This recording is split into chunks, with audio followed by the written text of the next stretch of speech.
Welcome back. The Senate is changing by at least 12, maybe 13, if Texas Senator John Cornyn loses his primary runoff after President Trump endorsed against him, stunning Senate leadership. And that's before any potential upsets in Maine and Ohio, where incumbents are still fighting to hold onto their seats this November. Come January, there will be new names on the doors of 4 retiring Democrats and 8 Republicans leaving the upper chamber. I sat down with one from each party who wonder on their way out whether Washington still makes room for the middle. At what moment did you know in your gut that it was time for the curtain to close on this chapter of your career? In August of 2018. That's a lot earlier than I knew. Yeah, I know. North Carolina Senator Tom Tillis had been thinking about leaving for years, even changing his ringtone at one point to John Mellencamp's "I'm not running anymore." But he stayed in because we would have almost certainly lost and had a Democrat replace me. I didn't want to do that. The risk is still there. But this time, Tillis says, the onus is on his party. You could trap yourself into thinking you're the only one that could win this race or the only one to do it. They've got to step up. They got to raise the money. They got to win the race. So I won't feel any responsibility. I will be concerned if we see a major shift. This week, Tillis blasted White House advisors as sycophants in a Politico interview, warning that decisions on health care, Iran, even the White House ballroom, could jeopardize Republican control of Congress and President Trump's legacy. I sat down with Tillis alongside New Hampshire Democrat Senator Jeanne Shaheen earlier this month, with plans to air this interview before today. Ironically, the events since made their reflections at the exit more timely.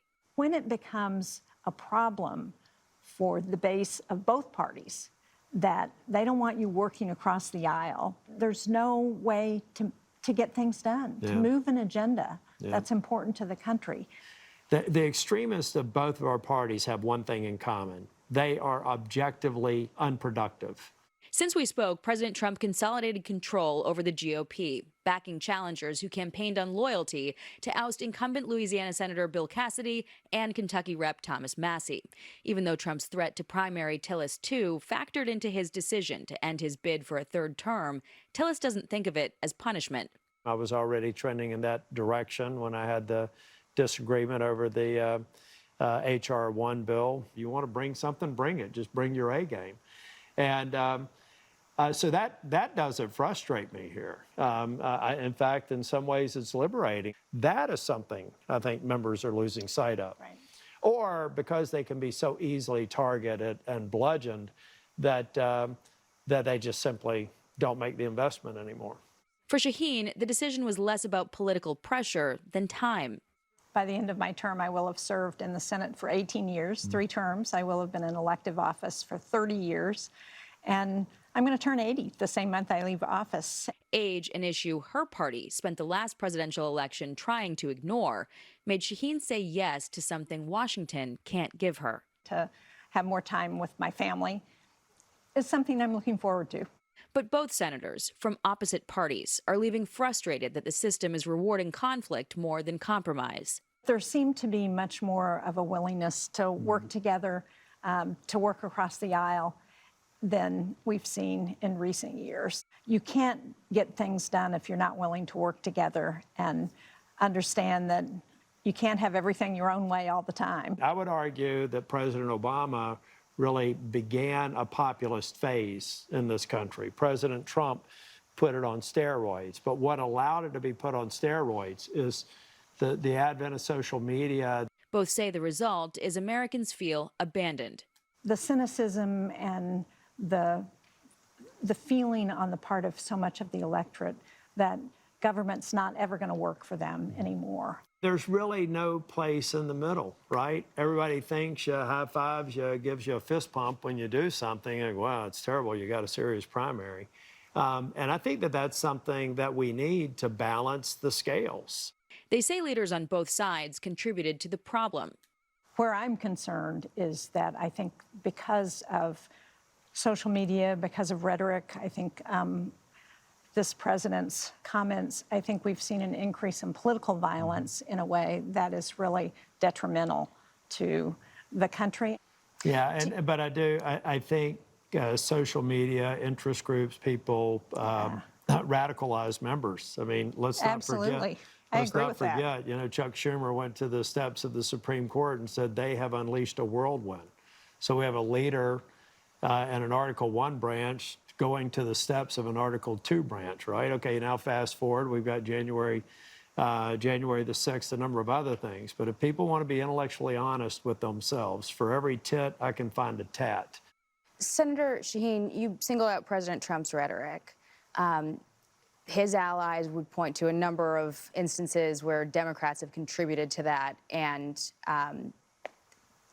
do you believe that Democrats share in that blame? I do. I think everybody shares in it.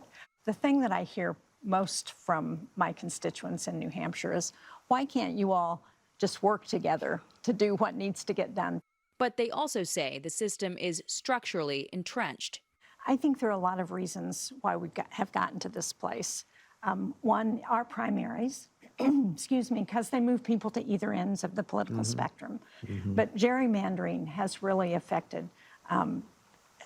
It means that if you're in a safe district, whether it's Democrat or Republican, you don't have to listen to those people who you may disagree with or who may disagree with you, and figure out how to talk to them, how to move forward with them. Tillis blames the media for fueling the problem. Well, let's also be fair. When's the last time you've seen an hour dedicated to the news to talk about the good things people are doing together, right? Well, we have one on Special Report every week. It's called Common Ground. But the news is generally based on who used the most incendiary language. They're the ones who get the top of the hour. Right. They're the ones who get the panel to talk about it. He's not entirely wrong. It is ridiculous. Extraordinarily outrageous. Wow. So some of you are so naive. The media and the population have a role to play here. We are a reflection of those who voted for us. I think the point that is often missed is that there's a lot more working together here in this body than gets reported on. Because, as Tom says, one of the things, what gets reported is outrageous behavior. And what never gets reported on is even some of the people who have some of the most contentious political relationships are generally respectful to each other when the cameras are off or when you're not in a committee. That's right. I had dinner last night with Ted Cruz to talk about what's happening in Venezuela. That is probably an excellent... People might be surprised by that. They might be. That's exactly right. That's what I mean. Another factor, they say fewer than ever are betting on the center. What's missing in politics today is rewarding the more effective bipartisan people. That's the other piece. Money, celebrity, money goes and no to the outcome. ends, the extremes. Yeah. Money doesn't go to people who are viewed as being in the middle trying to get things done. Despite all that, neither is ready to throw in the towel on their team. Do you each still feel at home in your parties as you've watched them move farther to the left and to the right? I do, and I think we're going to have a very robust primary for president on both sides of the aisle coming up in 28. And I think the way the person is going to get elected is by appealing to people not just in the base of the party, but you've got to expand beyond that if you're going to actually win. Yeah. I agree. I think that our country likes a little bit of this sugar buzz that we're getting in this populist phase, but I think over time they're going to be looking for a leader. Whether voters still want that kind of politics may be one of the biggest questions of the next election. Tillis and Shaheen plan to use their time left on the clock to protect one issue they believe will transcend generations. Ukraine, and being able to put pressure on Russia to end this war in Ukraine in a way that is beneficial to America and to the West. No, it just goes to show you how closely we work together, because I feel very, very strongly that I want to leave on a high note with supporting Ukraine. I mean, that is something that has profound long-term geopolitical consequences.